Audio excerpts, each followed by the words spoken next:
Imagina se Deus criasse um mundo em que Adão e Eva negassem se comer a porcaria da maçã pecaminosa. O que aconteceria? Isso realmente é possível de acontecer? E talvez a pergunta mais importante: se Deus sabe do futuro e sabia que Adão e Eva iriam pecar, por que ele só não criou eles? Ou melhor, por que não criar humanos que não pecam? E spoiler, mesmo que Adão e Eva não pecassem, o mundo não seria tão belo quanto você imagina, não. Até o final desse vídeo eu vou responder tudo isso e ainda vou rebater mais argumentos ateus. Para isso, eu vou me basear na própria Bíblia e também na análise de teólogos.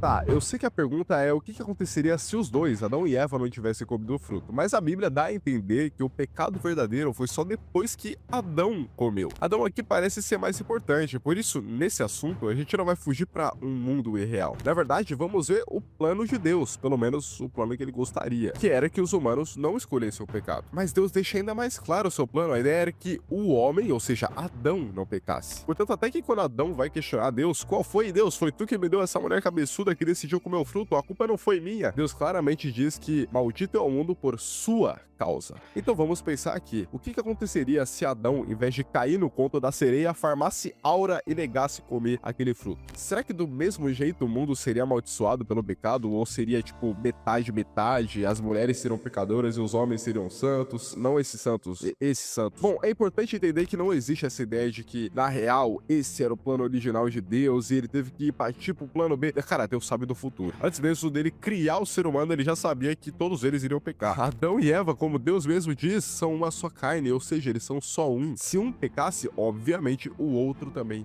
pecaria. Afinal, Eva saiu da costela de Adão. Porém, aí tem alguns pontos de vista. Alguns acreditam que isso não é bem assim, não. Até porque se os dois fossem literalmente um só, Deus também teria dito pra Eva que o mundo foi amaldiçoado por causa dela. Mesmo que os dois pontos de vista sejam válidos, o fato é que Deus ele fala mais especificamente só de Adão. Alguns teólogos, principalmente os católicos, diriam que só Eva viveria as consequências do pecado e enquanto isso Adão poderia rezar por ela, interceder por ela e ajudar ela a virar santa de novo. Porém, essa é uma visão um pouco menos conhecida. Alguns também acreditam que Deus criaria a Eva 2.0, uma mina que basicamente não cairia no pecado e viveria pra sempre com Adão. Mas é que tá, Adão viveria então tranquilamente, sem dor, sem ter que escutar funk da casa do vizinho ou colocar ketchup na pizza. Essas coisas malignas seriam extintas? Bom, na verdade, por incrível que pareça, se a gente simplesmente deduzisse que, pô, Adão não comeu o fruto, então em geral vai viver perfeitamente um mundo incrível, é um ponto de vista muito errado. E pra responder isso, o que aconteceria se Adão e Eva vivessem pra sempre sem pecar? A gente precisa nos questionar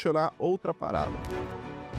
Bom, muitos têm aquela ideia que antes de Adão e Eva comerem o fruto, eles viviam numa boa, suavão. Muita gente acha que o pecado foi somente desobedecer uma regra lá de um livro que Deus mandou, como se a Bíblia fosse uma constituição e Deus fosse um policial que vai te prender se você descumprir aquilo. Mas não é bem assim, não. Até porque a Bíblia nem existia na época de Adão e Eva, né? Se você for parar pra pensar, que pecado Adão e Eva realmente cometeu? Eles não roubaram, não fumaram, não usavam Twitter, nada do tipo. Se bem que se eles usassem Twitter também, eles já estariam no próprio inferno, né? Não tinha nem necessidade. O que eu tô querendo dizer é que Adão e Eva eram perfeitos. E o pecado aqui não foi algo que eles descumpriram, não foi uma regra que eles deixaram de fazer. Na real, foi uma escolha ativa. Tem uma diferença. Aí pra mostrar isso dando um exemplo, imagina que eu falo assim, não vá no cinema. E aí você vai no cinema. Isso é você descumprindo uma regra. O que acontece com Adão e Eva é mais como se eles pudessem ir a um cinema, só que tem dois caminhos diferentes. E aí Deus basicamente diz o seguinte, olha, nessa pista aqui da direita, você vai chegar lá por uma pista lisa e com uma vista incrível, o melhor cinema da sua vida. E na outra você vai passar por São Paulo em um busão lotado, o lugar do inferno, né? Aí fica a sua escolha. Deus ele passa a visão. O pecado aqui não é nada mais, nada menos que uma escolha de se distanciar do que é bom. É como se você só comesse sorvete de chocolate e um dia decidisse comer o de morango. Só tem um detalhe. Você sabe que o de morango tá envenenado e ainda assim quer comer, porque você é doido da cabeça. Foi isso que Adão e Eva fizeram. Mas é importante lembrar que antes do pecado, eles também tinham vários deveres. Eles deveriam cuidar do jardim, manter tudo aquilo funcionando e mais um monte de parada. Então, tira aquela ideia que era só sombra e água fresca, que era só mamão ficar morando no Éden. Assim como nunca foi mamão seguir Jesus, o jardim do Éden também não era. A diferença é que antes era bem mais fácil, já que eles não viam problema em trabalhar, eles não sentiam dor, eles não se cansavam e não tinha nem nada do tipo. Depois do pecado que eles começam a sentir e perceber isso, já que, como eu disse, antes eles estavam no puro bem. Mas aí que entra a verdadeira questão, eles conseguiriam negar o pecado? Eu sei que parece bobo, mas veja, Jesus diz diversas vezes que a humanidade é falha, nós somos maus, o pecado é mais como se fosse algo